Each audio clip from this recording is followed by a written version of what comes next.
Martial ল বা সামরিক আইন জারি করে মসনদ হারানোর দ্বারপ্রান্তে দক্ষিণ কোরিয়ার প্রেসিডেন্ট ইউন সুক ইউল। ভুল পদক্ষেপের জেরে এবার নিজ রাজনৈতিক দল থেকে এসেছে অপসারণের ডাক। আজ শুক্রবার দেশটির সংসদে এ নিয়ে আলোচনায় বসেন তার দল পিপল পাওয়ার পার্টি ও বিরোধী দলের সদস্যরা। আলোচনা শেষে মার্শাল ল জারি এমনকি জনপ্রিয় নেতাদের আটকের নির্দেশ দিয়ে ক্ষমতার অপব্যবহারের অভিযোগ তুলে প্রেসিডেন্ট ইউনকে অপসারণের দাবি জানান পার্টি লিডার হান ডং হুন।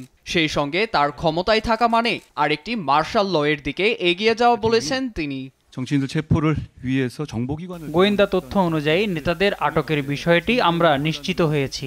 তার এই ষড়যন্ত্র দেশকে অস্থিতিশীল করে তুলবে। তাই প্রথমে তার অভিশংসনের পক্ষে ভোট না দিলেও এখন সব তথ্য প্রমাণের ভিত্তিতে তাকে অপসারণ করাই শ্রেয় হবে।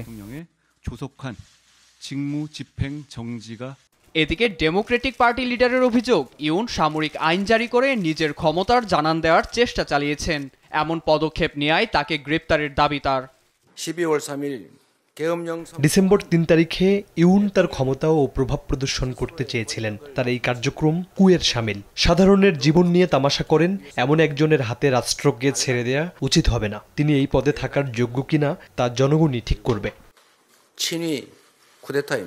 অন্যদিকে ইউনের অপসারণের আলোচনা যখন তুঙ্গে, ঠিক তখনই মোড় ঘোরানো তথ্য সামনে আনলো দেশটির সামরিক অধিকার নিয়ে কাজ করা একটি দল।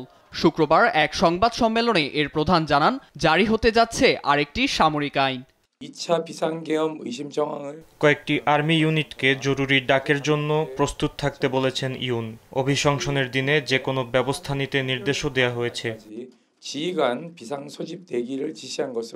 তবে তাদের এই দাবির পরপরই দেশটির ভারপ্রাপ্ত প্রতিরক্ষা মন্ত্রী জরুরি প্রেস ব্রিফিংয়ে তথ্যটি উড়িয়ে দিয়ে জানান, পরবর্তীতে ইউনের সামরিক আইনের নির্দেশ মানবে না সেনারা।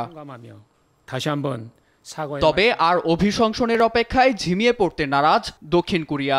বার্তা সংস্থা রয়টার্স জানায়, শুক্রবার সকাল থেকেই ইউনকে গ্রেপ্তারের দাবিতে জাতীয় সংসদ ফটকে অবস্থান নিতে শুরু করে সর্বসাধারণ। নীরব দাস, নিউজ ডেস্ক, দেশ টিভি।